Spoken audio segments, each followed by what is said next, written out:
Hey guys, welcome to episode 2 of D&M's Floor It series, where in the last episode we talked about the whole sim in terms of componentry, from the pedals to the steering, screens, frame, and the list goes on. Today we're going to be specifically talking about the PC. This is definitely one of the most important components of the whole setup.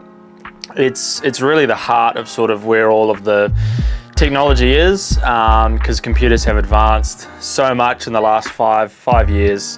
Even when I had my first computer back, the numbers are just crazy from what you can achieve now. So first of all, we'll pretty much start with the main really component of a computer, the graphics card, which is probably one of the most important parts, considering it based on performance as well. So that really does impact how many frames you're going to get, so how smooth the game is going to run. This bad boy's got a 4090, so it's pretty much the best you can buy in terms of top of the range componentry, and that's really going to have no problem running triple screens, even with a fourth monitor.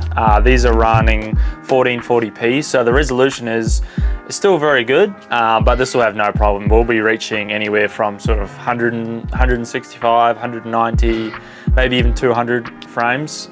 So that is plenty enough to be able to play on, and your game will run really, really nice and smooth. But like I said, it's really an important part of the computer, and it's definitely one that I would be spending a little bit more money on than some of the other components inside it. But moving along, probably the second most important part about it is the CPU, which is basically the processing, which sort of connects everything together inside the computer. That's also really dependent on what game you're playing. So, for example, if we're going to play Assetto Corsa, you'd want a bit more of a powerful graphics card, just because it's quite a heavy environment game. There's a lot of graphics going on, because it's constantly being updated, just with new, like a lot of people are playing it in 4K now. So the 4090 is a perfect sort of, I guess, GPU for that. But if you want to play iRacing, the CPU actually is a little bit more important, just because there's so many processes going on inside the game, because you've got tire models, damage models,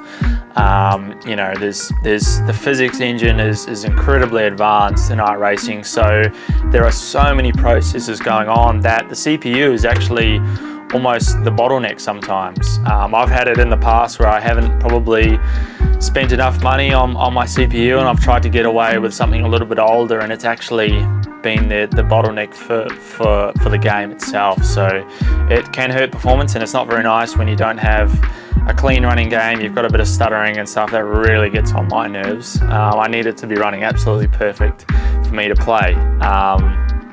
Third most important part is probably the RAM. This is running 32 gigabytes, absolutely enough for playing any real racing games. You don't need any more.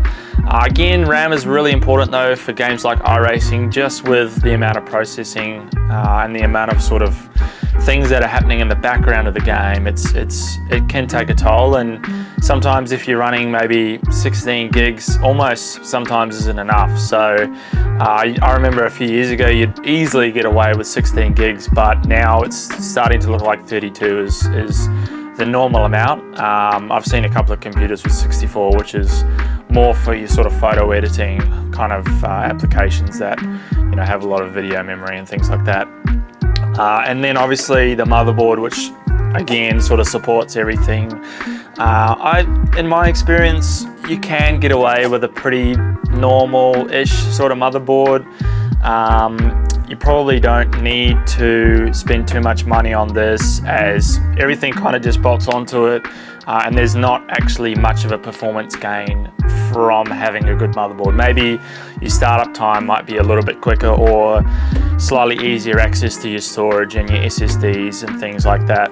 But moving on to that, storage, again, if you're playing lots of games, storage is very important, because obviously it's going to chew up a lot of your space, constantly downloading new games, and These days, if you don't have an SSD, it's going to take you anywhere from 30 seconds to 2 minutes to load in, a lot longer to load into the games. I think SSDs now have become sort of the new normal. I know a lot of people that run 2 SSDs, sometimes two 1 terabyte drives. I can get away with about a 1 terabyte drive SSD, and then I just have a regular 1 terabyte hard drive for my bigger games as such, where I'm not too worried about the actual loading times.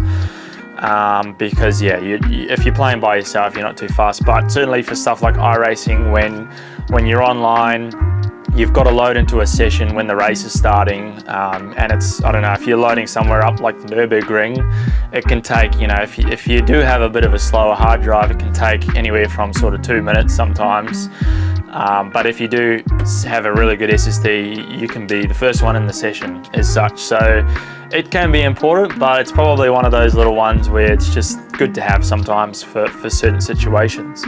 One of the other components in a computer that is really actually quite good to have a good one right from the start, that'll actually last you quite longer, is the power supply. So you can go quite cheap on a power supply and keep the watts down, but if you are looking to upgrade your componentry in the future, you might find that it doesn't have enough power for those components, because everything is constantly being upgraded and updated, from your graphics cards, your CPUs, everything like that. So everything is starting to require more power now. So if you want to go for something a little bit more beefy, that's probably might be a little bit overkill for your current settings. It's probably a good idea, because then you won't actually have to worry about it in the future.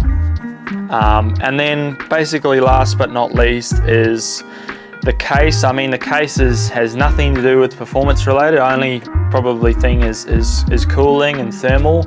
But we've got a nice HP case with a nice glass cover on the side, exposing all of the cool componentry, and a lot of the newer componentry now has some pretty cool lights to go with everything. So it's cool to have the glass side on there to see everything working. Thanks guys for tuning in to another episode of D&M's Floor It. Next time we're going to be checking out the different sim titles, so I'll catch you then.